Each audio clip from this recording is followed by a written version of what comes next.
हम्म?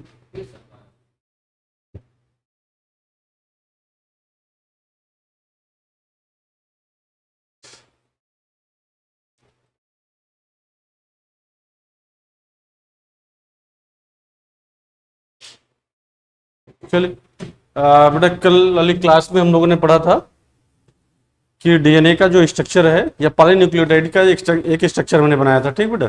तो हमने ये कहा था कि जो डीएनए का स्ट्रक्चर होता है वो डबल डीएनए बेटा कैसा होता है।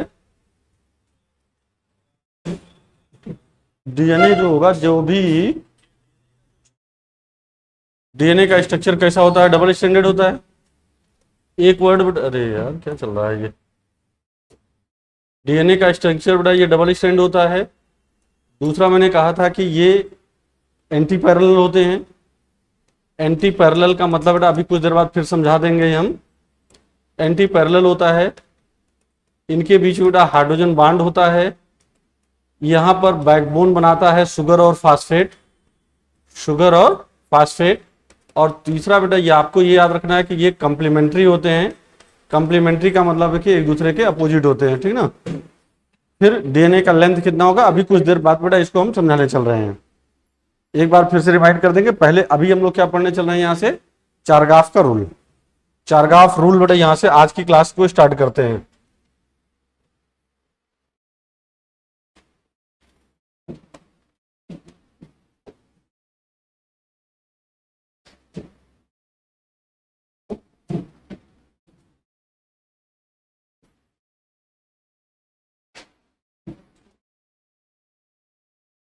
चारगाफ रूल बेटा, इस रूल की क्या खास बात है, इसकी बेसिक पॉइंट क्या है बेटा, इस चारगाफ रूल का बेसिक पॉइंट क्या है या कंसेप्ट क्या है। इसका मतलब होता है कि हम किसी भी डीएनए के स्ट्रैंड का बेटा एक केमिकल एनालिसिस करेंगे। डीएनए के स्ट्रैंड का केमिकल एनालिसिस करेंगे। वो एनालिसिस बेटा ये कहता है कि कितने प्यूरिन है उसमें और कितने पिरिमिडीन है, कितने प्यूरिन और कितने पिरिमिडीन है, और उनका कंसंट्रेशन बेटा कैसा है, ठीक। तो इसीलिए इसको कहा जाता है ये एक टाइप का, देखो ये एरविन चारगाफ बेटा एक साइंटिस्ट थे, उन्होंने इसको बनाया था, दिया था ये रूल, ठीक ना। ये एक टाइप का केमिकल एनालिसिस है। केमिकल एनालिसिस ऑफ बेटा डबल स्टैंडर्ड डीएनए के कंपोजिशन का बेटा, या composition of chemical analysis of composition of double standard DNA.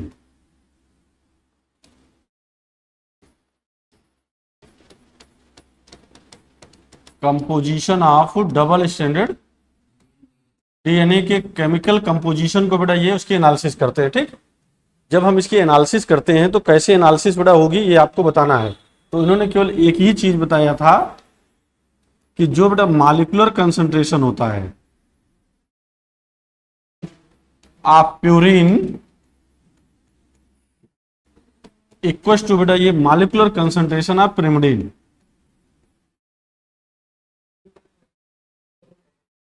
Of बेटा पायरिमिडीन, ठीक। प्यूरिन का कंसंट्रेशन पायरिमिडीन के कंसंट्रेशन के बराबर होता है।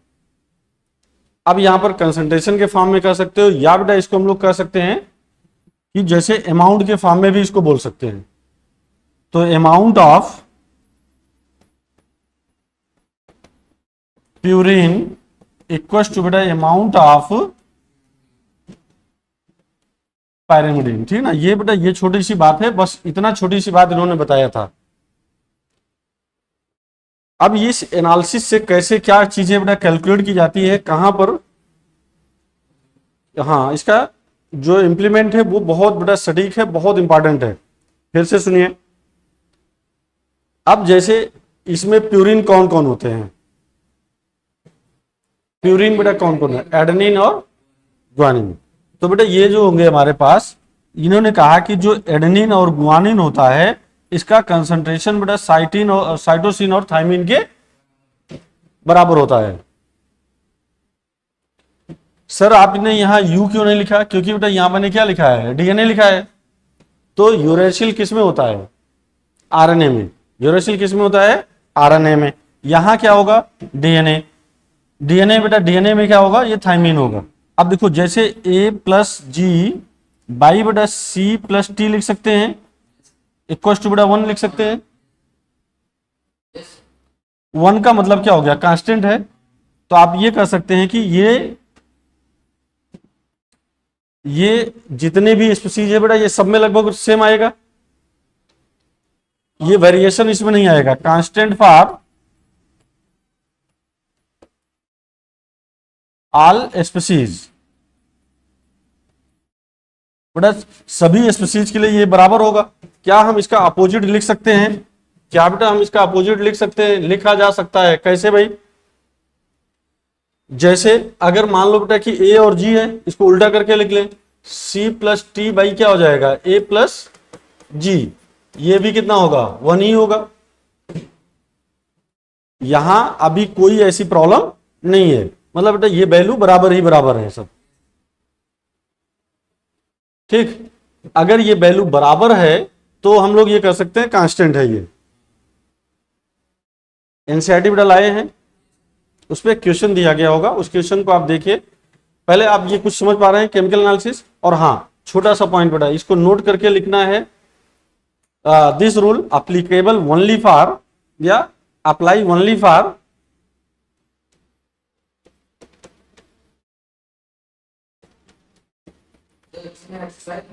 हाँ, this rule apply only for double standard DNA.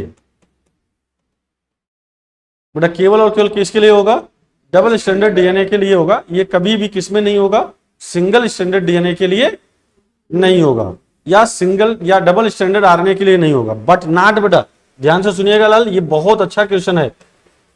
But not for, ध्यान से सुनिएगा, अब आपके पास क्या आता है, सिंगल स्टैंडर्ड डीएनए बचता है, इसके लिए एप्लीकेबल नहीं है ये। और किसके लिए नहीं होगा सर, डबल स्टैंडर्ड आरएनए के लिए नहीं होगा सर, सिंगल स्टैंडर्ड आरएनए के लिए नहीं होगा। मतलब बेटा ये आपको अगर पूछा जाए क्वेश्चन किसके लिए एप्लीकेबल नहीं है, तो ये 3 आंसर जाएगा। अब ये अगर याद रहेगा तो अपने आप क्वेश्चन बेटा मिल जाएगा, अगर ये याद रहेगा तो अपने आप क्वेश्चन मिल जाएगा। तो ये आपको इसको जल्दी से नोट कर लीजिएगा, इसको एक फिगर से समझाते हैं तो और अच्छे से आ जाएगा समझ में।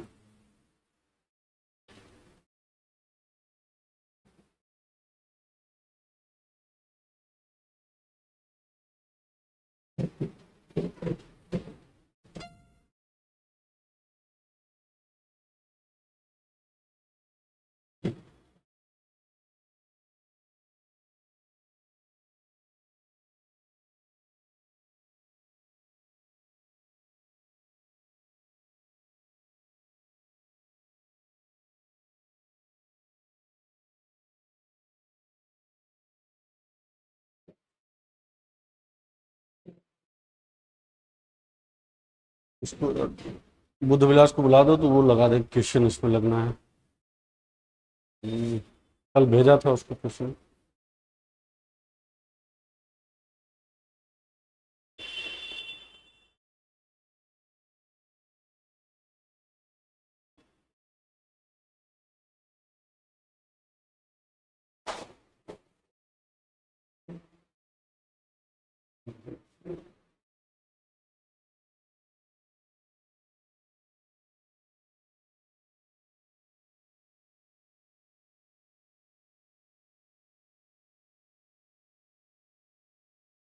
कल वाला क्वेश्चन लगा दीजिएगा, आज भी 2 क्वेश्चन होगा, कल वाला लगा दीजिए। लगा हुआ है क्या,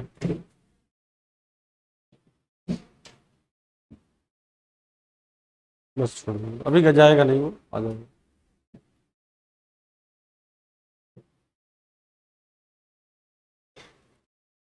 दो क्वेश्चन आज भी होगा यार, 3 से।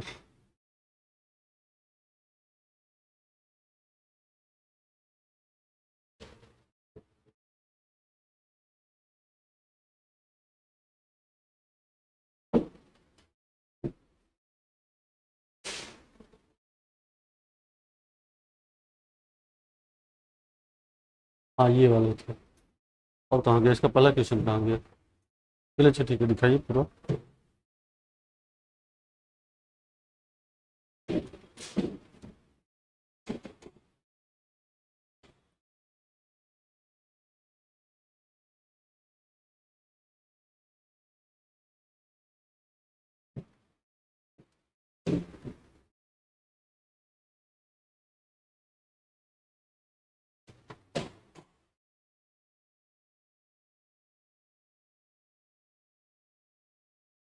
एक क्वेश्चन मेरा और था, पता नहीं कहाँ गया।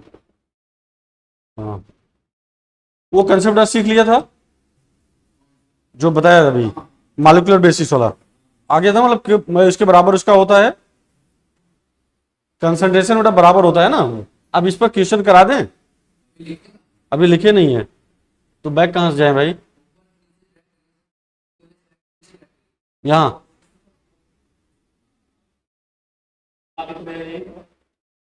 चलो देखो, ये था बेटा, इसको आप जल्दी से नोट कर लीजिए।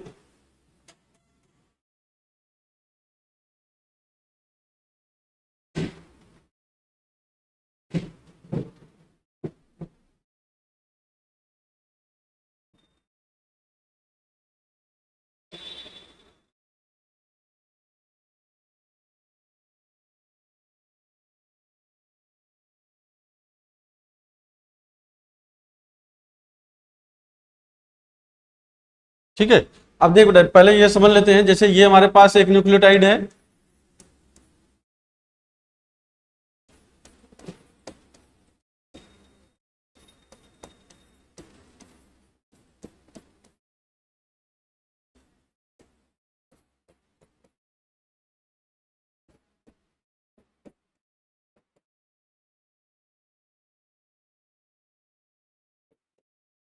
ये स्ट्रक्चर तो आप पढ़े होंगे बेटा।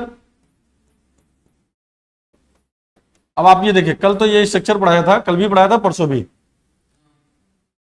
अब देखिए ये क्या है, ए क्या है बेटा, ए आप बताइए क्या होगा। देखो ये फास्फेट है, ये शुगर है, और ये नाइट्रोजन बेस है। नाइट्रोजन बेस ए वाला क्या होता है, प्यूरिन की पिरिमिडीन, प्यूरिन। ये थाइमिन क्या है, तो प्यूरिन के बराबर बेटा पिरिमिडीन है। यहां देखो, यहां क्या दिया गया, ये प्यूरिन एक पिरिमिडीन, जी क्या है प्यूरिन, ये साइटोसिन क्या है पैरिमिडीन। बेटा ये क्या है, ये देखो ये क्या है पैरिमिडीन, ये क्या है प्यूरिन, ये क्या है बेटा पैरिमिडीन, ये प्यूरिन। तो मेरा कहने मतलब कि जो इनका कंसंट्रेशन होता है वो हमेशा बेटा बराबर होता है। ठीक, इसी को बेस मान करके आपको क्वेश्चन सॉल्व करना है। ठीक है ना, थोड़ा एक बार ट्राई करिएगा, नहीं आएगा तो मैं बेटा इसको बताऊंगा, लेकिन पहले आप एक बार ट्राई तो करिए।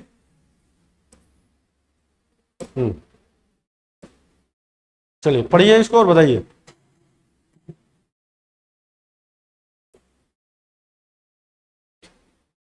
ये क्वेश्चन बेटा नीट का आया हुआ क्वेश्चन है, ठीक है ना। In sea urchin DNA which is the double standard, बेटा एक मैं बता रहा हूं, बाकी आप ध्यान रखिएगा ना। डीएनए कैसा है, डबल स्टैंडर्ड है। 17% of bases were shown to be बेटा क्या साइटोसिन, मतलब साइटोसिन बेटा कितना दिया है बच्चा 17%। तो एक जनरल सा कंसेप्ट जान लो, जितना साइटोसिन होगा उतना ग्वानिन भी होगा, क्योंकि सी के साथ जी ही जुड़ता है। सही है, बोलो। अरे छोड़ दो उसको, अभी ऑप्शन तो तुम वैसे ही अपने आप बता दोगे, पहले सीखो तो, कंसेप्ट सीखो, बाकी तो बता ही दोगे आप, जो जानते हो सब बता दोगे। जितना सी होगा उतना ही जी भी होगा। अब आपके पास कुल कितने बेस पेयर, कुल कितने बेसिस हैं बेटा, 4। कौन कौन, A plus T plus C plus G equal to, मैं 100% मान लू, मान लेते हैं, क्या जाता है। अब देखो ए और टी अपने को पता नहीं है, पता तो कुछ भी नहीं है, ए और टी पता नहीं है, जी और सी, जी बेटा कितना है 17%, ये 17 इक्वल टू बेटा 100, ए प्लस टी इक्वल टू बेटा क्या हो जाएगा प्लस 34% इक्वल टू बेटा 100, ए प्लस टी इक्वल टू बेटा 100 माइनस 34 66 आया। इसका मतलब बेटा ए की वैल्यू कितना 33%, सर टी की वैल्यू कितना 33%, क्योंकि ए के बराबर क्या होता है टी होता है। जो भी हो बेटा आंसर तो मिल गया ना आपको, तो क्या इसे सॉल्व करने की जरूरत है, नहीं बेटा ये सब इस टाइप से सॉल्व करने की जरूरत नहीं होती। बस इसको आपको देखिए, अगर ये देखिए आपको 17% दिया है, इसका मतलब कि जी आप देख लो 17% यहां बेटा दिया है, यहां दिया है, ये ऑप्शन आपका कट गया, 2 ऑप्शन बचे। अब आपके पास बेटा आता है कि जब ये 100 में डायरेक्टली 34 को माइनस करोगे बेटा 66 हो जाएगा, 33 हो जाएगा, तो अब 33 हो गया, मतलब कौन सा आंसर करेक्ट हो जाएगा, सेकंड। कैसे हुआ समझ में आ गया ना? तो क्या कोई फार्मूला भी अप्लाई किया आपने? नहीं, सिंपल सा बड़ा एक क्वेश्चन था। आप इसको नोट करना, जल्दी से नोट कर लीजिए।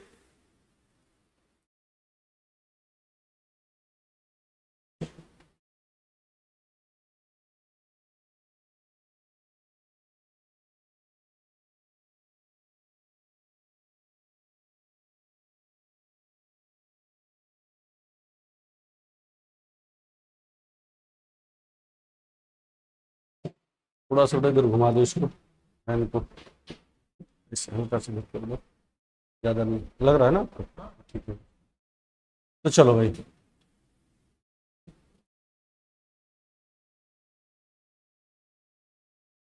सॉल्व करने का तरीका तो पता ही चल गया। चलो,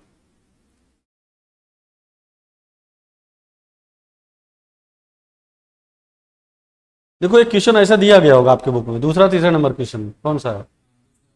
दूसरा दिया है, पढ़ो उसको, क्या लिखा है?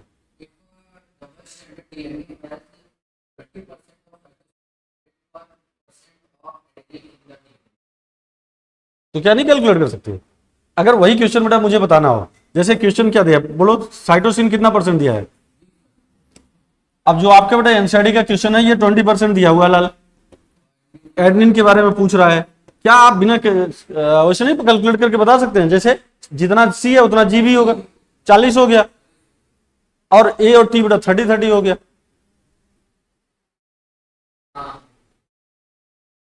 अरे यही तो क्वेश्चन है वो, तो ये एनसीईआरटी का बेटा थर्ड क्वेश्चन सॉल्व हो गया। तो आपके यहाँ ये बोर्ड लेवल के बेटा क्वेश्चन बन जाएंगे। एक की वैल्यू दी गई, किसी एक की वैल्यू दी गई, दूसरी वैल्यू आप कैलकुलेट कर सकते हो। चले आगे हम,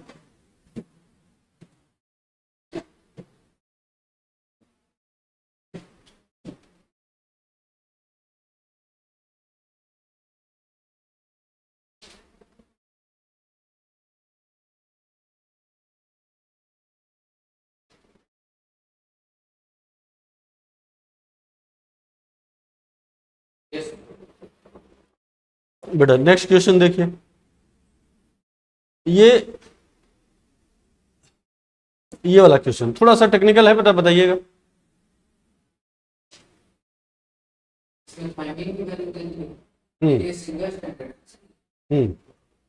तो उसमें क्या लिखना चाहिए? इसका आंसर क्या लिखोगे? इसका आंसर बेटा क्या लिखोगे? कैन नॉट कैलकुलेट या डिटरमाइन। बेटा कैन नॉट कैलकुलेट, या हम लोग इसको डिटरमाइन नहीं कर सकते बेटा। तो बेटा क्योंकि यहां पर क्या दिया है, सिंगल स्टैंडर्ड डीएनए दिया, तो ये सावधानी रखनी है। केवल और केवल किसके लिए एप्लीकेबल है? डबल स्टैंडर्ड डीएनए के लिए। कोई दिक्कत? चलिए आगे। अब ये थोड़ा सा बेटा आपके दिमाग वाला क्वेश्चन है, थोड़ा सा ज्यादा दिमाग लगाना है सेम क्वेश्चन।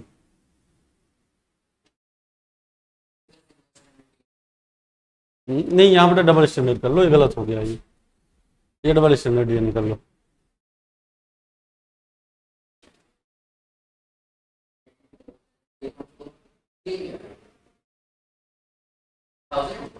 किलो बेस है, नाइट्रोजन बेसिस।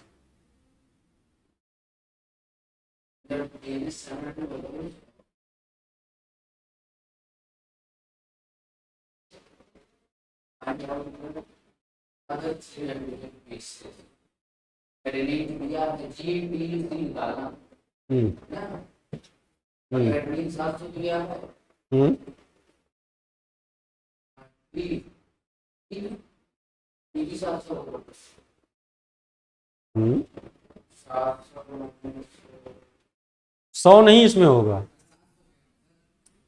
नहीं, जब आप 700 कर रहे हैं ना, तो आप चलिए करिए, बताइए। पहले बेटा, पहले देखो यहां पर ये वैल्यू जो दी गई है ये आपको समझना है। ये टोटल बेटा बेसिस आपको नाइट्रोजन बेस निकालने हैं। 3.4 बेसिस का मतलब ये हो गया, कितने बेटा नाइट्रोजन बेसिस है? तो आप बताइएगा 3.4 इंटू किलोवाट बेटा है, इसका मतलब कि 1000 से मल्टीप्लाई करना पड़ेगा, 1000 से मल्टीप्लाई करना पड़ेगा। तो ये कितना हो गया? 3400 बेटा बेसिस अपने पास अवेलेबल हैं। इस 3400 में से 700 बेटा क्या है? एडेनिन है। अब ध्यान से सुनो, एडेनिन कितना है? 700। इसका मतलब बेटा थायमिन भी कितना होगा 700। कोई दिक्कत? टोटल कितना हुआ 1400। अब आप बेटा देखो A plus T plus G plus C equal to, मतलब बेटा ये कितना 3400। सही है। 80 अपने को पता नहीं है बेटा, 3 की वैल्यू और पूछना है। तो ए की वैल्यू तो अपने को पता हो गया बेटा 700 प्लस 700 प्लस बेटा G plus C equal to 3400 या 3400 हो गया। तो ये 1400 plus G plus C equal to क्या हो जाएगा ये? अभी तो कोई डाउट नहीं है ना बेटा ये? तो क्या करना है, G plus C equal to 3400 minus बेटा क्या हो जाएगा 1400। इसका मतलब बेटा क्या हो जाएगा 2000। इसका मतलब बेटा आपके पास क्या हो जाएगा, आप जी की वैल्यू क्या हो जाएगी 1000, सी की वैल्यू बेटा कितना 1000। सही है। ए की वैल्यू कितना 700, टी की वैल्यू बेटा क्या 700। तो ये इस टाइप से क्वेश्चन आपका सॉल्व हो गया। लिख लो, क्वेश्चन लिखाने के लिए ये तो कहा हूं। नहीं, पिछले वाले में डिटरमाइन नहीं करना था, उसका कंसेप्ट समझा दिया था। आप इसको देखो बेटा, समझ में आ गया ना ये क्वेश्चन? हाँ, जैसे कितने बेसिस दिए गए हैं वो आपको याद करना है। जैसे हमने बेटा 100 में माइनस परसेंट में था तो हमने 100 में माइनस कर लिया था। यहां बेसिस दिया गया तो पहले उसको हम लोग कन्वर्ट कर लेते हैं।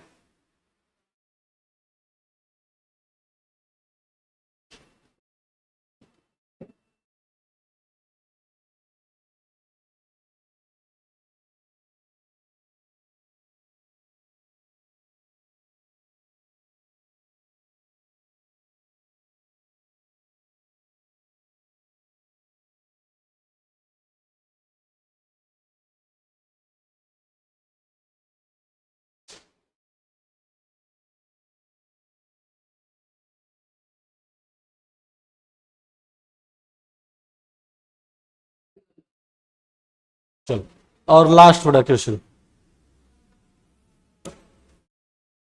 ये क्वेश्चन बेटा थोड़ा सा दिमागदार है, दिमाग लगाना है इस पे। चलो बोलो। हम्म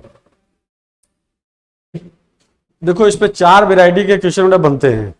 चारों मैंने आपको करा दिया है इसको लेकर के।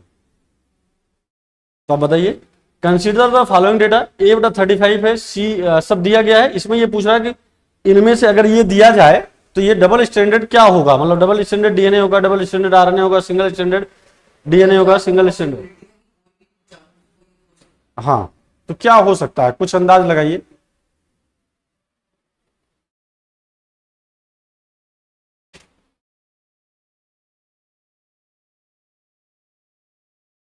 दोनों में 5 में डिफरेंस है, अगर इक्वलिटी में करेंगे। हम्म दोनों में 5 में डिफरेंस है, अगर इक्वलिटी में करें तो मेरे हिसाब से सिंगल डिफरेंस। अब देख लो क्या होगा। चलो पहले बेटा आप दिमाग लगाओ, छोटा सा प्यारा सा दिमाग। पहले आप ये देखो कि सर यहां थायमिन दिया है। अरे सुनो तो पहले, इधर देख बेटा, ये थायमिन दिया है। इसका मतलब कि आरएनए नहीं होगा। जहां जहां आरएनए वो हम काट देते हैं। ठीक है ना, जहां जहां थायमिन दिया है, इसका मतलब कि जहां जहां क्या है आरएनए है, हम हटा दिए ऑप्शन में। देखो ऑप्शन कटिंग बेटा बहुत जरूरी होता है सीखना। कंपटीशन में ऑप्शन कटिंग का बहुत रोल होता है बेटा, जान लो। जो बच्चा ऑप्शन कटिंग सीख गया ना वो बहुत अच्छा करता है। अब अपने पास ए के बराबर बेटा टी को होना चाहिए था, होना चाहिए था ना। अगर ए के बराबर टी होता तो ये डबल स्टैंडर्ड होता। क्यों? क्योंकि बेटा ये दोनों बराबर होते हैं, बेस रेशियो तो बराबर होता है ना। बोलो, तो बराबर है नहीं। जब ये बराबर नहीं है तो ये कट गया, बचा क्या अपने पास सिंगल स्टैंडर्ड डीएनए। ये बच गया बेटा आपके पास क्या है, सिंगल स्टैंडर्ड डीएनए। कैसे हुआ समझ में आ गया ना। चलो अब ये क्वेश्चन आगे बेटा हम लोग चलते हैं यहां से नेक्स्ट स्लाइड पे। अब कुछ पढ़ना है। चलो हेडिंग बनाते हैं बेटा, बेस रेशियो। ये चार से ही रिलेटेड है। बेस रेशियो जिसको बेटा बोलते हैं BR। चारगाप जैसा ही है बट आप इसको सीखिए, थोड़ा सा अलग है। ठीक, जो बेटा जब हम बेस रेशियो निकालते हैं तो BR इक्वल टू, ध्यान से बेटा सुनिएगा, हमारे पास डीएनए बेटा दो टाइप के होते हैं। एक जो होता है AT रिच होता है और दूसरा बेटा GC रिच होता है। अब समझ में नहीं आया छोड़ो, पहले जो समझ में आया पहले वो लिखो। AT प्लस GC, इसको बेटा हम लोग बोलते हैं बेस रेशियो। ठीक है, ये फार्मूला है हमारा। उसमें आपने क्या कहा था कि sir A plus G T plus C किया था चारगाप वाले में। इसमें क्या लिख रहे हैं AT प्लस GC। तो अगर हम लोग ये देखें, अगर हम इसको कांस्टेंट मान लें तो A plus T equal to बेटा G प्लस C, यही होगा बेटा, यही होगा। या A प्लस T अपान बेटा G प्लस C, अरे sorry G plus C equal to बेटा 1 होगा। 1 का मतलब यहां पर क्या हम लोग रखेंगे, यहां पर बेटा ये कांस्टेंट रखेंगे, 1 भी नहीं रखेंगे बेटा, कांस्टेंट रखेंगे। ठीक है ना, ये वैल्यू कांस्टेंट होगी फॉर किसी स्पेसिफिक स्पीसीज या गिवन स्पीसीज के लिए।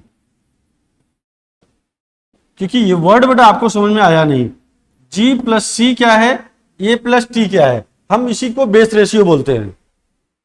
ठीक, अगर बेस रेशियो, ध्यान से बेटा सुनिएगा, अगर हमारा बेस रेशियो A और T जो होगा, या तो ये ज्यादा होगा या तो ये ज्यादा होगा फॉर यूकैरियोट। ध्यान से बेटा सुनिएगा, फॉर यूकैरियोट। हाँ, यूकैरियोट्स के लिए क्या देखने हैं, आपके पास बेटा ये स्टैंड है, डीएनए का एक स्टैंड है। ठीक, ये A है, इसके साथ बेटा T जुड़ेगा, G के साथ बेटा C जुड़ेगा। ठीक ना,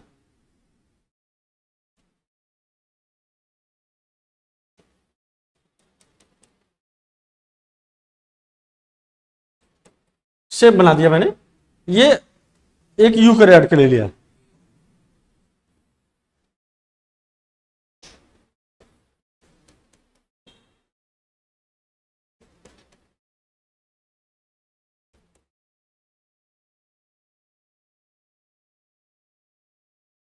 चलो बेटा, ये दोनों तो लगभग जैसा ही दिखाई दे रहा है, दोनों एक जैसा दिख रहा है। ये यूकैरियोट के लिए, ये बेटा प्रोकैरियोट के लिए। चलो आगे बताओ भैया, जब ये यूकैरियोट के लिए तो इसमें आपको क्या देखना है, AT देखना है। AT बेटा कितना है, 3 बेटा, 1 2 3। GC कितना है, 2। तो हम लोग for base ratio for eukaryote के लिए क्या हो जाएगा, AT 3 बाई बेटा क्या हो जाएगा 2। ये कितनी वैल्यू आएगी, 1.5। बेस रेशियो बेटा 1.5 है। यहां पर चलो प्रोकैरियोट के लिए बेस रेशियो बताओ, AT कितना है बेटा, 2 है, अरे गिनो ना, और GC कितना है, 3। ये कितनी वैल्यू आई, 6। तो एक सिंपल सा बेटा कंसेप्ट अपने माइंड में बैठा लो कि बेस रेशियो अगर 1 से ज्यादा होगा तो समझो वो कौन सा डीएनए है, eukaryotic DNA. Base ratio greater than 1, ये बेटा किसके लिए कहा गया, ये यूकैरियोटिक या यूकैरियोटिक डीएनए के लिए। ठीक है,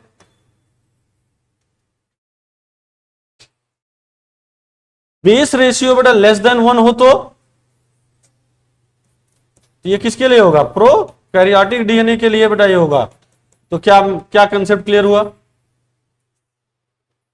इसका मतलब बेटा यूकैरियोट में, ध्यान से बेटा सुनिएगा, यूकैरियोट में AT is greater than GC।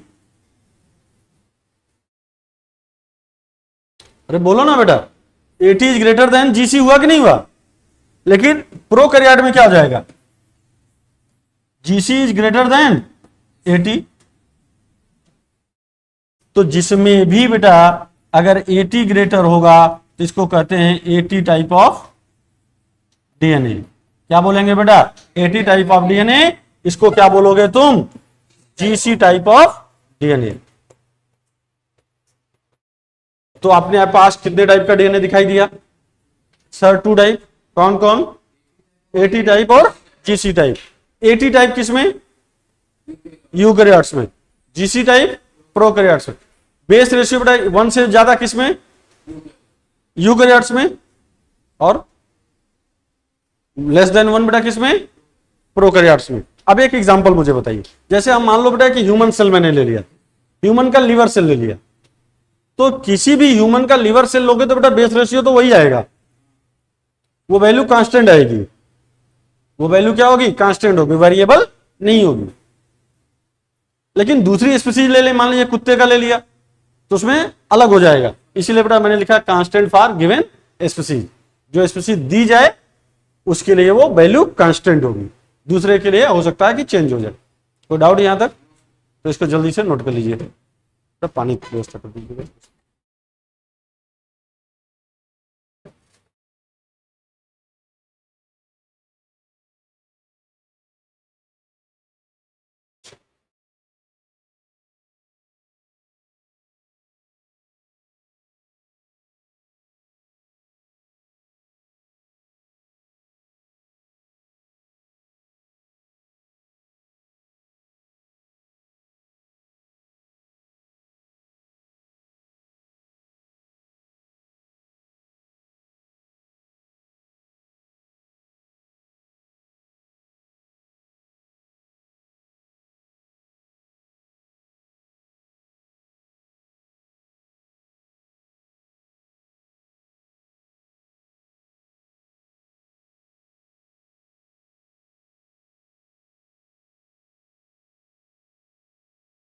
ATGC का रेशियो बेटा क्लियर हो चुका है, बेस रेशियो।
ठीक, तो जनरली बेटा बेस रेशियो भी हो गया, चरगाफ रूल भी हो गया।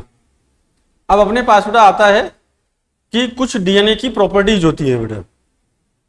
तो हेडिंग है denaturation, renaturation of DNA.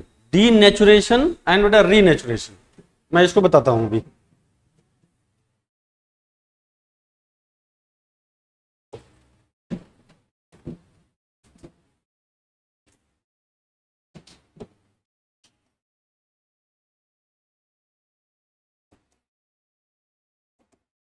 Denaturation end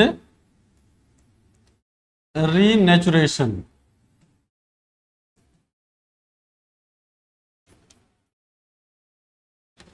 of DNA. DNA का बेटा डीनेचुरेशन और रीनेचुरेशन, क्या इसको समझते हैं बेटा? डीनेचुरेशन मतलब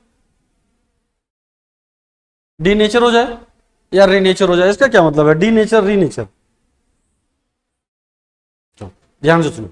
जैसे ये अपने पास बेटा डीएनए कैसा है, ये डबल स्टैंडर्ड है, इसको अगर हम टेम्परेचर पर बेटा टेम्परेचर को बढ़ा दें, नॉर्मल टेम्परेचर का मतलब बेटा कि अगर हम लोग टेम्परेचर हाई रखें तो ये दोनों स्टैंड बेटा क्या हो जाएंगे, ये दोनों स्टैंड अलग अलग हो जाएंगे। ये आप बताओ कि डबल स्टैंडर्ड डीएनए है। अब यहां पर टेम्परेचर बढ़ाया, इसके बीच का बेटा क्या हो गया, इनके बीच का ब्रेकिंग अब बेटा हाइड्रोजन बॉन्ड हो गया या वीक बॉन्ड हो गया। तो अब इसको ये कैसे हो गए, सिंगल स्टैंडर्ड हो गए, यही हुए ना। तो डिफिनीशन का क्या बनता है डीनेचुरेशन का, conversion of double standard DNA into the बेटा किसमें, सिंगल स्टैंडर्ड डीएनए। बेटा किसके प्रेजेंस में, हाई टेम्परेचर के प्रेजेंस में, बाय द हीटिंग ऑफ बेटा हाई टेम्परेचर, या हाई टेम्परेचर में क्या हो जाएगा डी, ये अपने नेचर को खो देगा, मतलब इनके बीच का जो बॉन्ड है वो टूट गया। इसको क्या कहेंगे, डीनेचुरेशन। क्लियर बेटा। तो डीनेचुरेशन केवल और केवल टेम्परेचर के प्रेजेंस में बेटा नहीं होता है, ये एल्कलाइन पीएच पर भी होता है। तो मैं यहीं पर दोनों काम चला ले रहा हूं अपना, एल्कलाइन पीएच पर भी बेटा ये क्या होता है, टूट जाता है।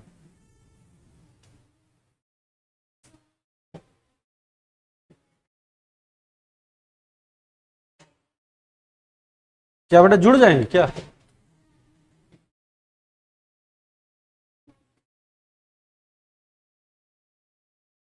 हाँ वो तो अटैच होते हैं बेटा, लेकिन इसमें देखो ये स्टैंड दोनों अलग हो गए। नेचर बताने वाले तो,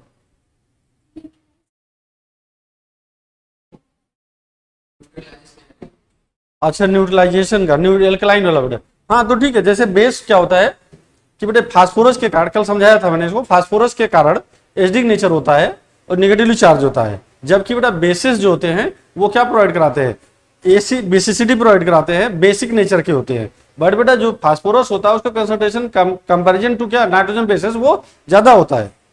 ठीक है, अब आगे देखो, अब ये एल्कलाइन पीएच पर बेटा ये क्या हो गया, सिंगल स्टैंडर्ड टूट गया। इसको आपने क्या कहा, डीनेचुरेशन। ये प्रोसेस बेटा यहां से यहां तक क्या कहलाएगा, डीनेचुरेशन। तो सुनो, ये इसका बेटा इसमें कन्वर्जन होना ये कहलाएगा डी नेचुरेशन। आगे अगर मान लो कि टेम्परेचर बेटा कम हो जाए, जब टेम्परेचर कम हो जाएगा तो इनके बीच में रीयूनियन होगा, इसके बीच में बेटा बॉन्ड स्टेबलाइज हो जाएंगे। तो बॉन्ड स्टेबलाइज हो जाएगा तो ये क्या हो जाएगा, तो ये इसको बेटा रीनेचुरेशन कहते हैं। तो ये सिंगल स्टैंडर्ड से क्या बन जाना बेटा, डबल स्टैंडर्ड डीएनए बनना। इसको डी जो ये वाला था डीनेचर्ड डीएनए था, और इसमें क्या हो गया, रीनेचुरेशन हो गया। मतलब बेटा फिर से क्या स्टेबलाइज हो गया, डबल बॉन्ड स्टेबलाइज हो गया, इसको बेटा रीनेचुरेशन कहेंगे। कोई दिक्कत, डीनेचुरेशन अगर डिफिनेशन पूछा जाए किसे कहेंगे, conversion of double standard DNA temperature या बेटा एल्कलाइन पीएच इनटू किसमें, सिंगल स्टैंडर्ड डीएनए। बेटा हाई टेम्परेचर पर टूट जाना है बॉन्ड, या एल्कलाइन पीएच पर बेटा टूट जाना है, फिर लो टेम्परेचर पर या लो पीएच पर बेटा क्या हो जाना है, ये जुड़ जाना है, रीनेचुरेशन कहलाएगा। तो ये शब्द बेटा आते रहेंगे हमारे पास बीच बीच में, ठीक ना। तो चलो इसको जल्दी से बना लो।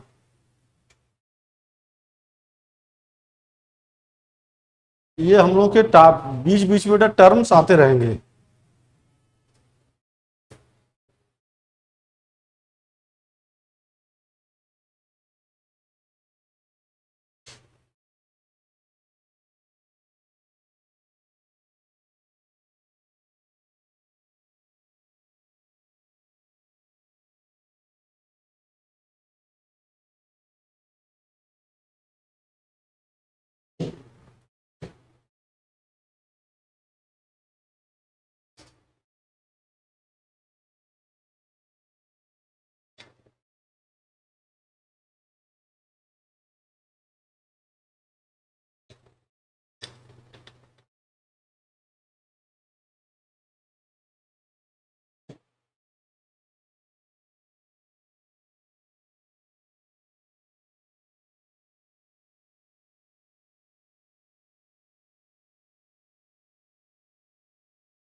तो ये रीनेचुरेशन का मतलब फिर से रीस्टेबलाइज हो जाना, इनके बीच में बॉन्ड फिर से रीस्टेबलाइज हो जाना रीनेचुरेशन कहलाएगा। क्लियर है? यहां तक डेफिनेशन बेटा लिख लेना कि इन डीनेचर्ड डीएनए, इन बेटा किसमें denatured DNA, restabilisation of the hydrogen bond due to low temperature is called बेटा रीजनरेशन, रीनेचुरेशन, जनरेशन बेटा। फिर से रिपीट करें, फिर से सुनो, ये कैसा डीएनए है बताओ जो सिंगल स्ट्रैंडेड? ये डीनेचर्ड डीएनए है। In denatured DNA restabilisation of hydrogen bond, restabilisation of, या रीस्टेबलाइजमेंट ऑफ बेटा क्या, किसका रीस्टेबलाइजमेंट होगा? Hydrogen bond, restabilisation of hydrogen bond due to low temperature is called renaturation, due to low temperature is called renaturation. चलो भैया,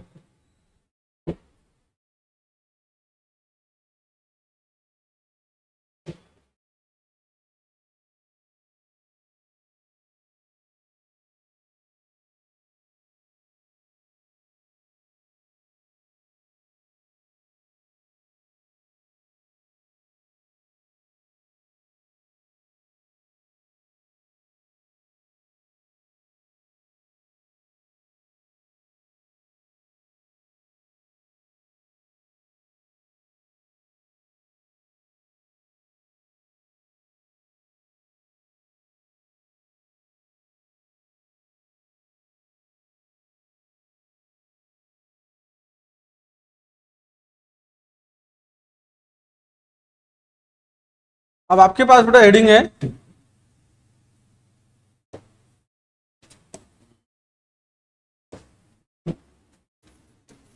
sense and anti sense strand of DNA.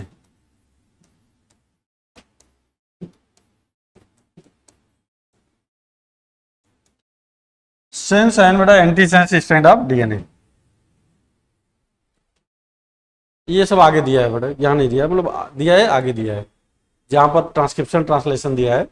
तो क्योंकि अब डीएनए का बेटा एक बेसिक कंसेप्ट मैं समझा रहा हूं तो यहीं पर समझाता चल रहा हूं, वहां आएगा वहां भी समझा देंगे। तो आप एक चीज देखिए, मान लीजिए बेटा कि कोई डीएनए का एक सीक्वेंस है, ठीक ना,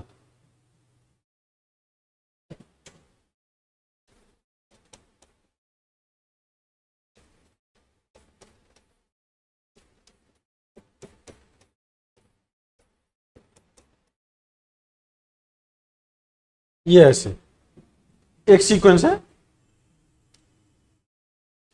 ये मान लो बेटा ये 5 डैश है तो ये 3 डैश होगा। इसका कंप्लीमेंट्री कौन होगा? इसका कंप्लीमेंट्री मतलब 3 प्राइम पर होगा बेटा ये, इसका उल्टा लिख देंगे, ए का क्या लिखेंगे? टी, टी का ए, फिर तो मैं बेटा ऐसे लिख सकता हूं T A C G, T A C G, T A C G, बेटा ऐसे लिख सकते हैं। और यहां पर क्या लिखेंगे? 5 डैश, सही है, ऐसा मैंने लिख दिया। आपके पास बेटा 2 स्टैंड दिख रहे हैं, 2 स्टैंड में से किसी एक स्टैंड के पास जेनेटिक इंफॉर्मेशन को स्टोर करने की एबिलिटी होती है, और 2 में से कोई एक ही बेटा स्टैंड एमआरएनए को कॉपी करेगा। ठीक है, ये आपके पास डबल स्टैंडर्ड डीएनए है, इनमें से कोई एक स्टैंड बेटा सिंगल स्टैंड ही एमआरएनए बनाएगा। क्या बनाएगा? या बेटा एमआरएनए ही बनेगा, केवल एक ही स्टैंड बनाएगा। और जब भी बेटा ध्यान से सुनना, जब भी एमआरएनए का स्टैंड बनेगा वो 5 प्राइम टू 3 प्राइम बनेगा।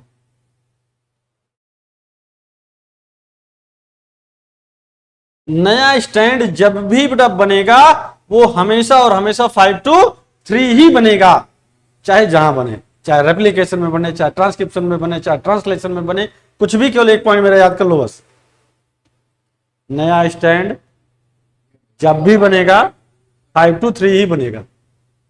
ठीक है, याद रहेगा? याद रहेगा तो बेटा बहुत आसान काम हो जाएगा।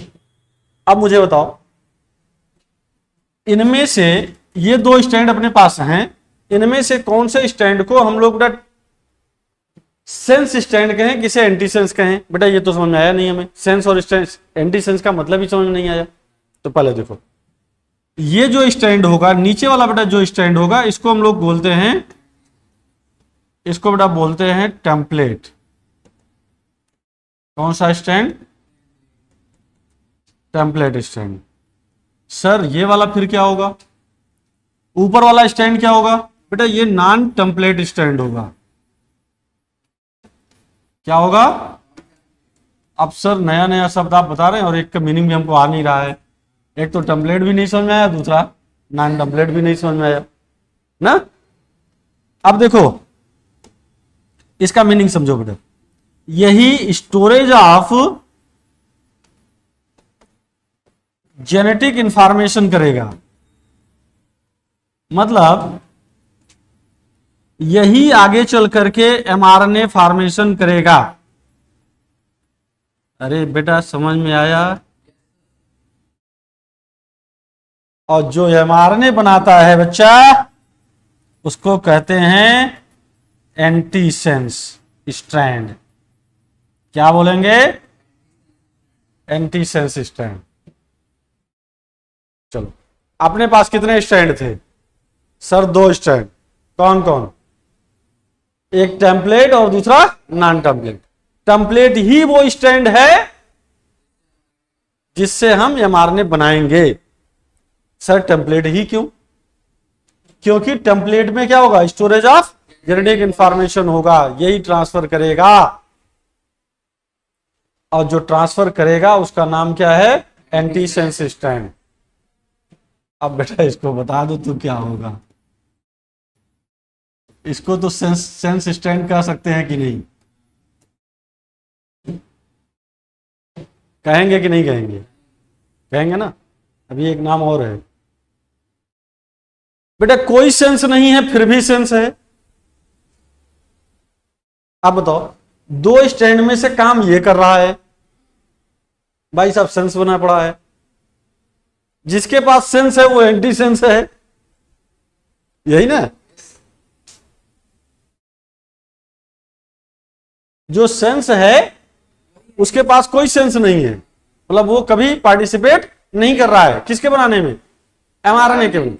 तो बेटा क्वेश्चन बना कि बताओ टेम्पलेट स्टैंड की पोलैरिटी क्या होगी? बेटा इसको पोलैरिटी बोलते हैं। 3 prime to what is the polarity of template stand? 3 to 5. What is the polarity of it? Sense stand? 5 to 3. अब जब तुम सोचो ये एक दूसरे के कंप्लीमेंट्री होते हैं। कंप्लीमेंट्री मतलब समझते हो बेटा? एक दूसरे के अपोजिट होते हैं। अरे टी के स्थान पे ये आया, ये के स्थान पे टी आया कि नहीं आया? आया ना। तो ये इसको क्या कहेंगे? ये स्टैंड एक दूसरे के क्या होते हैं? कंप्लीमेंट्री। बेटा जब ये स्टैंड, ध्यान सुन बेटा, ये स्टैंड है इधर, ये टेम्पलेट है, यही कॉपी बनाएगा, तो इसका मतलब इसका कंप्लीमेंट्री एमआरएनए बनेगा। मीन्स बेटा यही वाला बन जाएगा। रिपीट करूं? अच्छा, अब तुम बेटा इससे कॉपी बना रहे हो, और एमआरएनए बना रहे हो। अभी आप ध्यान सुनो, इसकी कॉपी तो यही है ना, ऊपर वाली ही है ना। इसका बेटा यही ऊपर होगा। ध्यान से सुनना बेटा, ATGC 4 बार मैं लिख रहा हूं बेटा। अब ध्यान से सुनना, और जहां गलत हम करते हैं वहां पर मैं फोकस करूंगा। ये अपने पास हो गया। ये 5 प्राइम टू बेटा क्या होगा? 3 प्राइम होगा। अरे बेटा ये 3 का 5 भी होगा ना। लेकिन क्या ये एमआरएनए हो सकता है? सर नहीं। क्यों? बेटा यहां पर एमआरएनए नहीं हो सकता। क्यों? क्योंकि यहां पर टी है। क्या है? टी है। तो टी बेटा नहीं होना चाहिए, इसके स्थान पे क्या होना चाहिए? यू होना चाहिए। क्या होना चाहिए? यू। क्योंकि बेटा एमआरएनए मैंने आरएनए में, एमआरएनए में क्या होना चाहिए? यूरेसिल होना चाहिए। तो इसका मतलब कि जब भी हम स्टैंड बनाएंगे, एक बार बेटा इसकी कॉपी ऐसे बनेगी, लेकिन जहां जहां जहां जहां जहां जहां टी, मतलब टी के प्लेस पर क्या होगा? यू होगा। तो ए के साथ बेटा कौन यूनाइट होगा? यू यूनाइट होगा। क्लियर हुआ कि नहीं? तो मैं अब इसको अगर हटा भी दूं तो आपको एक बेसिक कंसेप्ट बेटा समझ में आ गया कि हमारे पास एमआरएनए का स्टैंड कहां पर बनेगा। ठीक है, तो एमआरएनए स्टैंड बनने का क्या तरीका हुआ बेटा? हम इसको कॉपी करेंगे। अगर हम इसको कॉपी करते हैं तो बेटा इसके जैसा ही एकदम बनता है, लेकिन जहां जहां क्या था, जैसे जैसे टी था वहां बेटा क्या हो जाएगा? यू। या ए के साथ क्या जुड़ेगा? यू जुड़ेगा। अब समझ में आया? तो ये एमआरएनए बनेगा। जब भी नया स्टैंड बनेगा बेटा 5 to 3 बने। सेंस एंटी सेंस बेटा कुछ क्लियर हुआ? अब आप जहां पर ट्रांसक्रिप्शन लिखा है वहां पर न पलटो, एनसीईआरटी पलटो जहां पर ट्रांसक्रिप्शन लिखा है।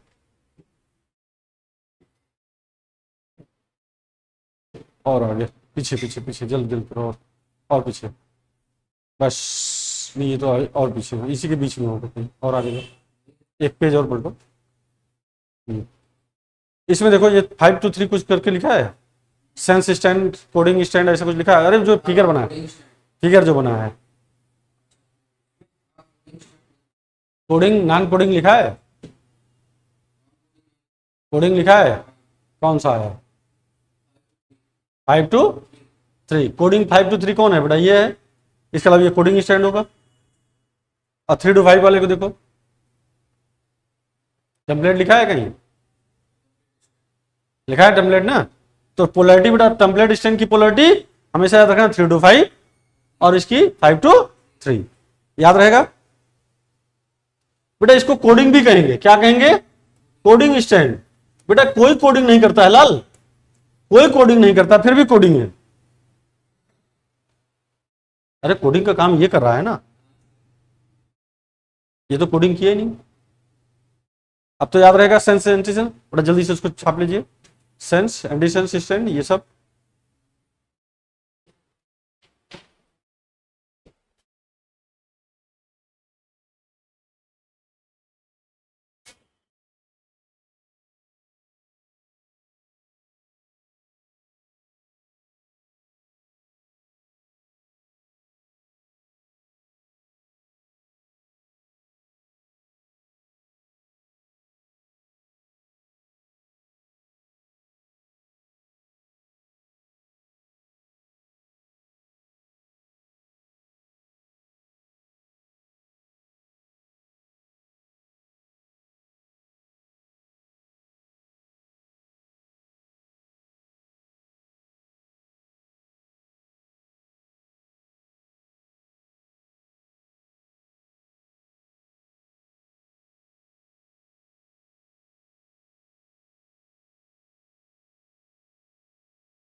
अभी और डिटेल करेंगे बेटा। जब आप लोग वहां उस टॉपिक पे पहुंचेंगे तो एक बार फिर से बताएंगे ये।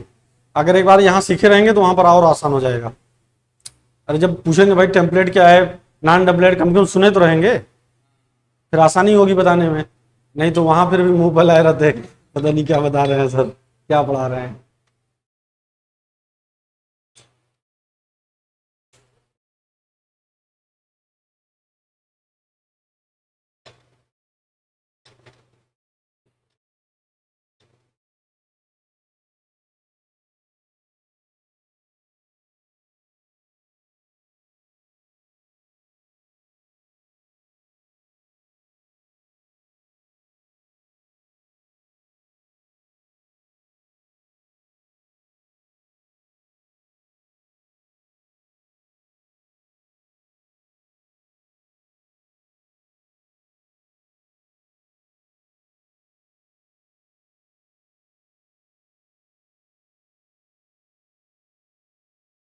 चलिए अब बेटा अपने पास आता है नेक्स्ट पॉइंट, मेल्टिंग पॉइंट।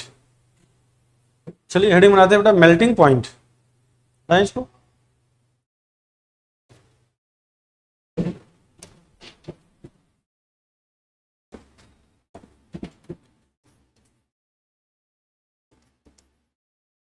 अगर मैं आपको बेटा केमिस्ट्री की भाषा में पूछूं कि मेल्टिंग पॉइंट क्या होता है तो क्या बताएंगे? What is the melting point?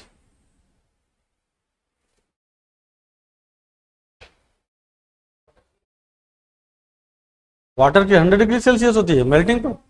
वो तो बॉइलिंग पॉइंट होता है। मेल्टिंग पॉइंट मेल्ट, जिस टेम्परेचर पर मेल्ट हो जाए। चल अब यहां पर बेटा, यहां पर मेल्टिंग पॉइंट टेम्परेचर से क्या रिलेटेड है ना, ओ सॉरी उससे डीएनए से क्या रिलेटेड है मेल्टिंग पॉइंट का, ठीक है ना। इसकी पहले एक डिफिनेशन सुनिए। Temperature at which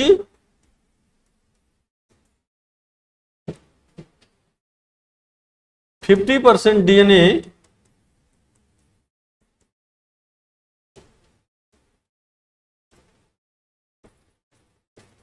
unwind. ये बेटा एक फिगर से समझाते हैं। फिगर देखो, अपने पास डीएनए बेटा, ये मान लो कि ये एक लेंथ दिया गया है, जितना भी दिया गया है ये ऐसा दिया गया है ना, इसको मान लेते हैं बेटा यहां से यहां तक ये 100% इसकी लेंथ दी गई है, ठीक है ना, 100% दी गई है। अगर हम इसको गर्म करें, मीन्स बेटा टेम्परेचर बढ़ाएं, लगभग हम लोग कह सकते हैं बेटा कि 65 डिग्री सेल्सियस ले लें, मान लेते हैं सर। ये वैल्यू बेटा है नहीं फिक्स वैल्यू ना, ये हम आप अगर टेम्परेचर बढ़ा दिया हमने तो देखो 1 2 3 4 5 6 7 8 है, मान लो बेटा 8 कॉलम हमने दिखाया है ना इसमें, अरे ये 8, तो देखो 1 2 3 4, मतलब बेटा 50% अनकॉइल्ड हो गया।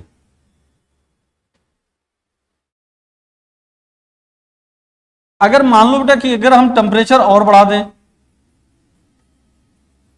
मान लो कि 94 डिग्री सेल्सियस ले लें, और दोनों स्ट्रैंड बेटा क्या हो गया, अलग अलग हो गया, तो हम मेल्टिंग टेम्परेचर कौन सा लेंगे? ये वाला लेंगे कि ये वाला लेंगे? 94 वाला लेंगे। डेफिनेशन ऊपर देखो क्या लिखा है, जिस टेम्परेचर पर केवल और केवल बेटा 50% ओपन हो जाए, अनबाइंडिंग हो जाए, उसे क्या कहेंगे? मेल्टिंग पॉइंट कहेंगे। टेम्परेचर एट विच बेटा अलग अलग होना है, मतलब ये हो गया कि डीनेचर्ड हो गया।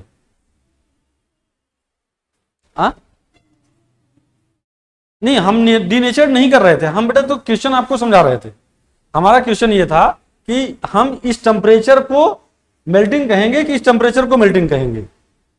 तो क्योंकि अपने पास दो दो टेम्परेचर था ना बेटा, आपको मैं यही केवल लिखा देता, भाई इतना होता है, हम इधर जाते ही नहीं। तो हम ये बताना चाह रहे हैं कि मान लीजिए ये ऐसी सिचुएशन दी गई है, तो आप कौन सा टेम्परेचर लगाओगे, तो इसका मतलब है कि एग्जैक्ट आपको ये इसकी डिफिनीशन आनी चाहिए। अगर इसकी एग्जैक्ट डिफिनीशन आएगी तभी आप नहीं इसका आंसर लगा दोगे, नहीं तो इसको लगा दोगे आप। 50% ही बेटा डीएनए क्या होना चाहिए? अनबाइंड होना चाहिए। तो इसका मतलब है कि ये मेल्टिंग, इसको बेटा समझ लो मेल्टिंग पॉइंट टेम्परेचर जो होता है यहां पर कितना होगा? 65 डिग्री सेल्सियस। अनबाइंड का मतलब है कि इसके बीच का बेटा जो बांड था ये टूट गया, इसके बीच का जो बांड था बेटा वो टूट गया, अरे डीनेचर्ड हो गया, मतलब खुल गया। भाई बांड हाइड्रोजन से नाइट्रोजन वाला ही जुड़ा होता है, ये बेटा ये देखो ये बैकबोन होती है, ये थोड़ी ना टूट जाएगी, टूटेगी कौन सी? उसके बीच के जो हाइड्रोजन बांड है वही टूटेगी, तो हाइड्रोजन बांड टूट गया। लेकिन एक चीज याद रखना, अब आपने अभी पढ़ा था कि सर प्रोकैरियोट में जीसी बेटा रिच डीएनए होता है, सही है? सही है। यूकैरियोट में 80 रिच डीएनए है। अब अगर बेटा कोई डीएनए दे दिया जाए, एक स्टैंड दे दिया जाए, तो उसमें से आपको बताना है किसका मेल्टिंग पॉइंट ज्यादा होगा या किसका मेल्टिंग पॉइंट कम होगा। तो आप उस पूरे सीक्वेंस में क्या देखोगे, एटीजीसी देखोगे। फिर से बेटा मैं रिपीट कर रहा हूं उसी क्वेश्चन को जो मैं अभी इसके पहले समझाया था, फिर से देखो कैसे। मान लो कि ATGCGCGC ये दो स्टैंड बेटा मैंने बना दिया, ठीक ना। अब यहां पर देखो,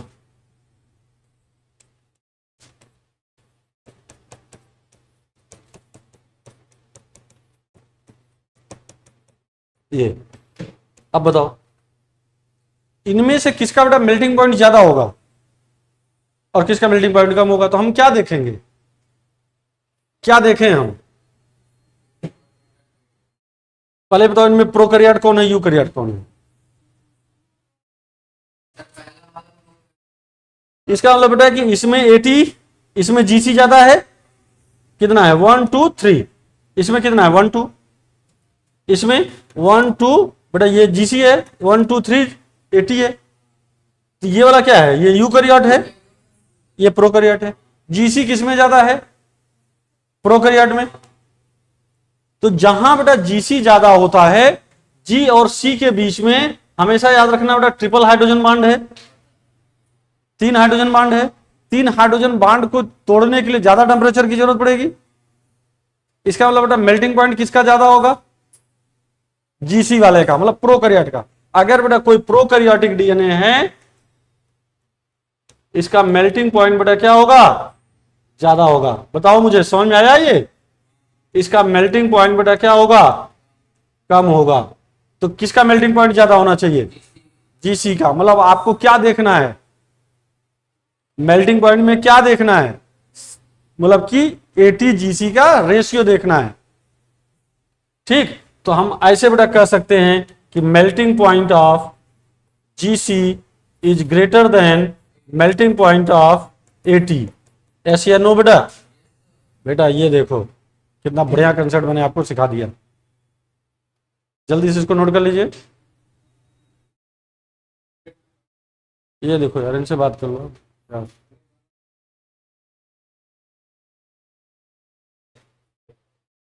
आप ये जल्दी से नोट करिए बेटा। तो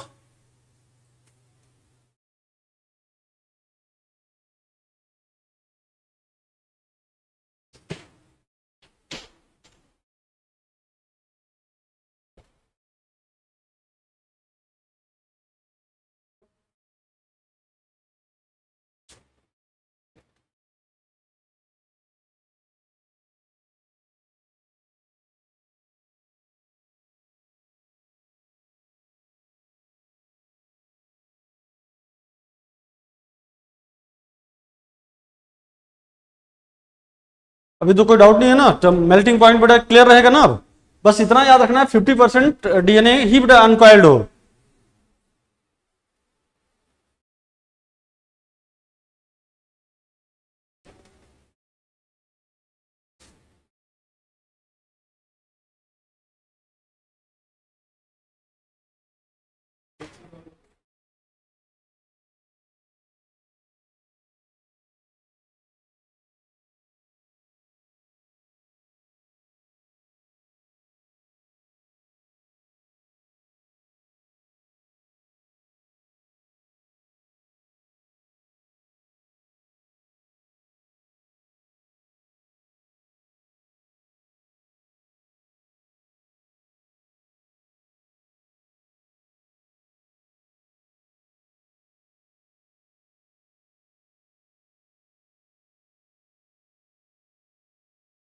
अरे यार ये पूरा नोट कर लो भैया, मतलब नोट करने का मतलब है कि यहीं पे छोड़ना नहीं, मतलब बताना ये था कि ये वाला बेटा मेल्टिंग पॉइंट नहीं है ये, क्योंकि डिफिनेशन कुछ और कर रहा है।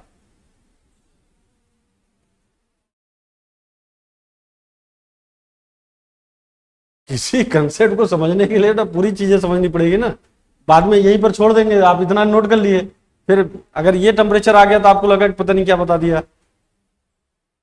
पूरी चीज सीखो। अब सीख ही रहे तो बेटा अच्छे से बायोलॉजी सीख ही लो डालो।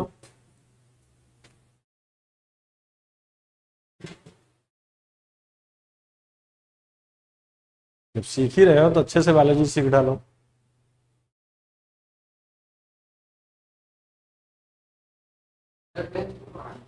हम्म। 11 12 नहीं पढ़ाते हैं यार बेटा, तुमको कैसे बताएं। अब पढ़ा, अरे तुम लोग पढ़ रहे हो ठीक है, लेकिन 11 12 के थोड़ी ना मास्टर है। कभी नहीं पढ़ाते यार, 11 12 पढ़ाते ही नहीं है बेटा, कैसे बताएं तुमको। हाँ, नहीं जैसे बेसिकली बेटा मैं, ये चीजें सब कंपटीशन की रिलेटेड है ना, तो 12th में वही है, जो 12th का सिलेबस है वही कंपटीशन का सिलेबस है। तो ये चीजें बेटा कंपटीशन से रिलेटेड और 12th से रिलेटेड चीजें पढ़ाते रहते हैं ना।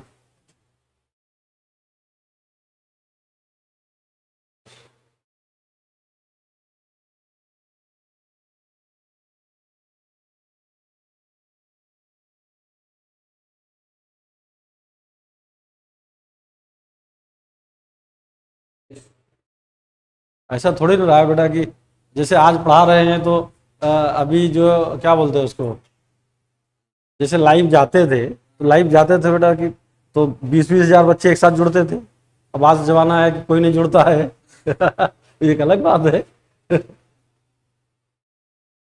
10 10 हजार 20 20 हजार बच्चे बेटा एक साथ जुड़ते थे। चलो आगे, तो ये मेल्टिंग पॉइंट मैंने बेटा क्लियर कर दिया। मेल्टिंग के पॉइंट के बाद हम लोग देखते हैं एक सीक्वेंस है बेटा, उसको बोलते हैं पैलिंड्रोमिक सीक्वेंस। पैलिंड्रोमिक सीक्वेंस, चलो मैं इसको हेडिंग बनाता हूं।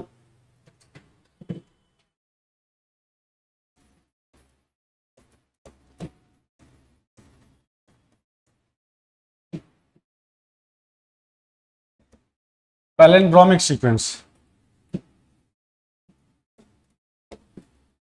ये बेटा पैलिंड्रोमिक सीक्वेंस जानते हैं क्या होता है क्या? हाँ, नहीं, अच्छा बचपन में बेटा गेम खेला होगा कि 3 अक्षर का मेरा नाम उल्टा सीधा एक समान, या ऐसा 5 अक्षर का मेरा नाम उल्टा सीधा एक समान, मतलब किधर से भी पढ़िए दोनों तरफ से बेटा एक जैसा दिखाई दे। किसी का नाम अच्छा बोलिए, सोचिए।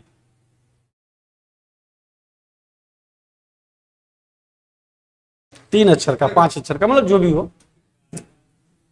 जैसे जैसे बेटा ये क्या हो गया, डाल डा, ये क्या हो गया, कनक।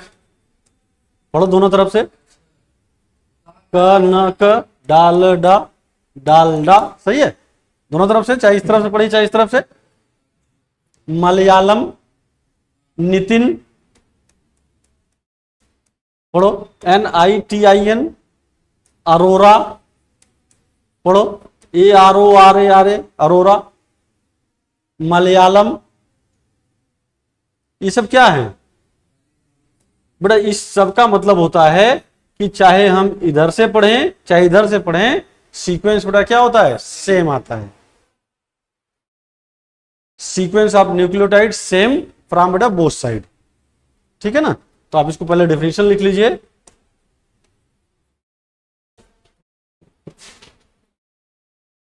सीक्वेंस ऑफ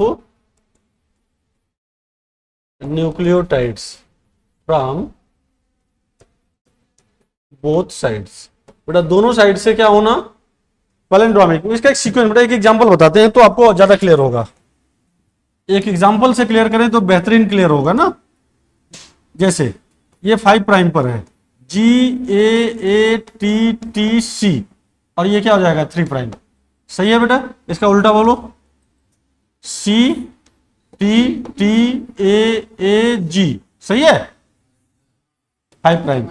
चलो इधर से पढ़ो, सीक्वेंस पढ़ो, GAATTC, इधर से पढ़ो। इसको कौन सा सीक्वेंस कहेंगे, पैलिंड्रोमिक सीक्वेंस, ठीक है ना। तो इसको बेटा लिख डालिए जल्दी से।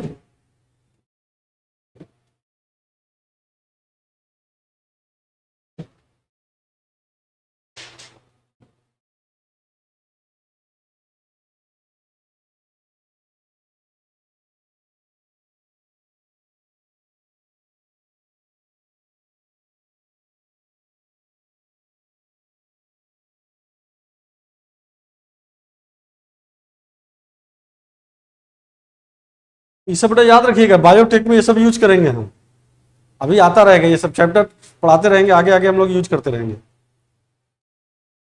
ये सीक्वेंस में क्लियर हो गया ना, मतलब हम जिधर से पढ़ें, दोनों तरफ से पढ़ें तो सेम सीक्वेंस में पढ़ाई हो। तो कहेंगे सर सेम सीक्वेंस कैसे, इधर 5 प्राइम टू 3 है बेटा, इधर भी तो 5 है, 5 टू 3 होगा, सही है। तो आगे बेटा टाइप्स ऑफ डीएनए,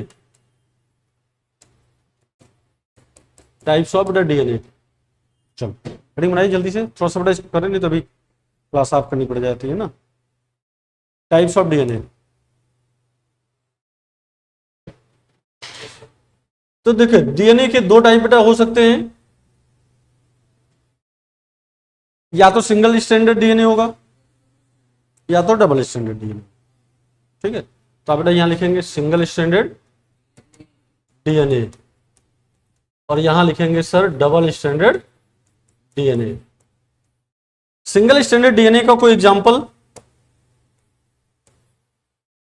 बेटा जो आप जानते हो, सिंगल स्ट्रैंडेड डीएनए का एग्जांपल नहीं पता, इसको कहते हैं 5:174 बैक्टीरियोफाज या बैक्टीरियोफेज। ये बेटा एक इकलौता ऐसा वायरस है, ये बैक्टीरिया, ये वायरस है, बैक्टीरिया नहीं ये वायरस है, इसका नाम क्या है बोलो, 5:174 बैक्टीरियोफेज या फाज बेटा बोलते हैं, ये वायरस है, इकलौता ऐसा वायरस है जिसके पास सिंगल स्ट्रैंडेड डीएनए होगा। अगर बेटा इसका मतलब है कि काफी इंपॉर्टेंट है, ये यूनिक है, तो बेटा पूछा जाता है, कभी पूछा जाए सिंगल स्ट्रैंडेड डीएनए कहां पाया जाएगा, तो बेटा इसका एग्जांपल ये हो जाएगा। अब आपके पास आता है डबल स्ट्रैंडेड डीएनए। बेटा डबल स्ट्रैंडेड डीएनए 2 टाइप के हो सकते हैं सर, लीनियर हो सकता है, पहली क्लास में बेटा जो समझाया था, या तो ये सर्कुलर हो सकता है, लीनियर हो सकता है, सर्कुलर हो सकता है, ठीक। पहली क्लास में जो फिगर से समझाया था, अगर लीनियर है तो इसका एग्जाम्पल क्या होगा, नो बेटा, हाँ इसका एग्जाम्पल है eukaryotic nuclear DNA, eukaryotic nuclear DNA. Circular DNA बेटा क्या होगा, साइटोप्लाज्मिक डीएनए होगा, कौन सा, साइटोप्लाज्मिक डीएनए होगा। इसका एग्जाम्पल बेटा हो जाएगा अपने पास माइटोकॉन्ड्रियल डीएनए। सेकंड एग्जाम्पल बेटा प्लास्टिड डीएनए, प्लास्टिडियल डीएनए मतलब बेटा कि क्लोरोप्लास्ट वाले डीएनए, या प्रोकैरियोटिक डीएनए। ये 3 डीएनए क्या होते हैं, सर्कुलर होते हैं। तो जल्दी से इसको नोट कर लीजिए आप।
अब आप बेटा एनसीईआरटी ओपन करेंगे तो उसमें देखिए एक जहां पर डीएनए का स्ट्रक्चर या पॉली स्ट्रक्चर ऑफ पॉलीन्यूक्लियोटाइड, बेटा पहले ये सेकंड पेज पर होगा, वहां पर कुछ ऑर्गेनिज्म दिए गए होंगे, उसमें नंबर ऑफ बेस पेयर दिया होगा। एक मैचिंग का क्वेश्चन बनता है, फर्स्ट पेज या सेकंड पेज पे होगा, ऊपर ही लिखा होगा। अरे डीएनए जहां लिखा है वहीं होगा। कुछ ऑर्गेनिज्म बेटा दिया, हटाते भैया इसको, लिख लिया ना। अभी देखो कुछ बेटा ऑर्गेनिज्म के नेम दिए गए हैं, उसमें न्यूक्लियोटाइड या बेटा बेस पेयर का नंबर दिया गया है, और वो सिंगल स्टैंडर्ड है या डबल स्टैंडर्ड ये बताना है। एक सीक्वेंस है, देखो आप ये देखो यहां पर लिखा होगा 5x174 बैक्टीरियोफाज, ये अभी नाम आया था। इसमें बेटा नंबर ऑफ न्यूक्लियोटाइड दिया गया होगा 5386, मतलब 5386 न्यूक्लियोटाइड बेटा लिखा होगा ना, न्यूक्लियोटाइड्स दिया गया होगा। फिर दूसरा बेटा दिया होगा lambda bacteriophage,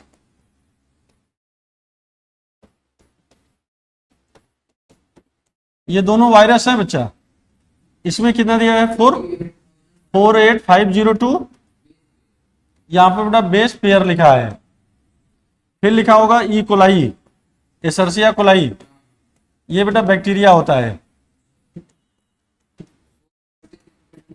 4.6 into 10 power 6 base pair, सही है ये। आगे फिर ह्यूमन सेल लिखा होगा, ह्यूमन में बेटा ये 2 लिखा होगा, एक हेप्लाइड सेल लिखा होगा और एक डिप्लाइड सेल लिखा होगा। इसमें बेटा लिखा होगा 3.3 इंटू 10 पावर 9 बेस पेयर। इसमें लिखा होगा 6.6 इंटू 10 पावर 9 बेस पेयर। ऐसा कुछ लिखा है, ये नहीं लिखा, ठीक है कोई भी दिक्कत नहीं, कुछ नहीं लिखा है तब भी सही है। ये मैंने बेटा सीक्वेंस, ये आपको मैचिंग का क्वेश्चन है, नीट का बेटा ये मैचिंग का क्वेश्चन है। अभी शायद मुझे लगता है कि 23-24 में आया था ये, एकदम सही, इसको आप मैच करा दीजिए बस। अब आप इसमें देखिए, आप क्या इसमें बेटा बता सकते हैं कौन कौन सिंगल स्टैंडर्ड है, कौन कौन डबल स्टैंडर्ड है, कौन कौन। ऊपर वाला बेटा क्या है, सिंगल स्टैंडर्ड डीएनए है, कैसे हमें पता,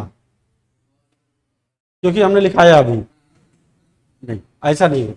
आप अपना तर्क लगाइए, अपने रीजन को फिट करिए, हमारा कोई तर्क नहीं। जब भी बेटा मैंने समझाया था कि न्यूक्लियोटाइड लिखा जाता है, क्या लिखा जाता है, जैसे PSA लिखा मैंने, एक न्यूक्लियोटाइड हो गया। अब देखो जैसे TSP लिखा, अब ये क्या हो गया, बेस पेयर हो गया, एक न्यूक्लियोटाइड एक न्यूक्लियोटाइड, ये दोनों मिला के क्या बनाया, बेस पेयर। तो बेस पेयर क्या होगा, हमेशा डबल स्टैंडर्ड होगा। बेस पेयर हमेशा क्या होगा, डबल स्टैंडर्ड। जिसमें भी बेटा बेस पेयर लिखा हो डबल स्टैंडर्ड, जिसमें न्यूक्लियोटाइड लिखा हो तो आप काम चला सकते हो।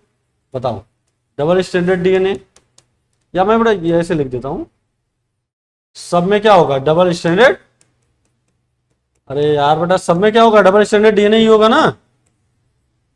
अब तो कोई याद करने की बहुत ज्यादा उसकी जरूरत नहीं पड़ेगी ना कि किसमें सिंगल स्टैंडर्ड है किसमें डबल स्टैंडर्ड। बस आप सीक्वेंस देखिएगा, क्या सीक्वेंस देखेंगे बच्चा, आप ये देखिएगा कहां पर न्यूक्लियोटाइड अगर लिख दिया, क्या लिख दिया, न्यूक्लियोटाइड, तो समझो क्या, सिंगल स्टैंडर्ड। जहां बेस पेयर लिख दिया, क्या लिख दिया, बेस पेयर, समझो क्या, वो डबल स्टैंडर्ड। जल्दी से उसको कॉपी करिए।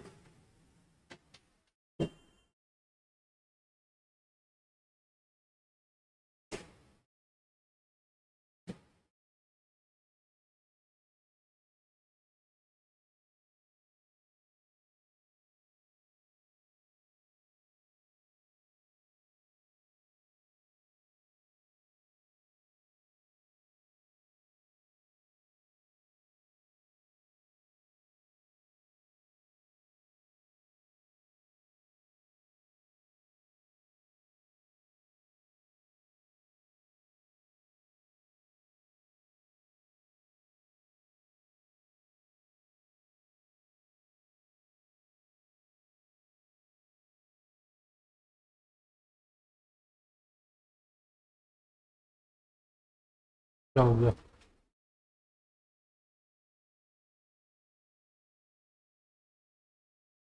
जाओ दे।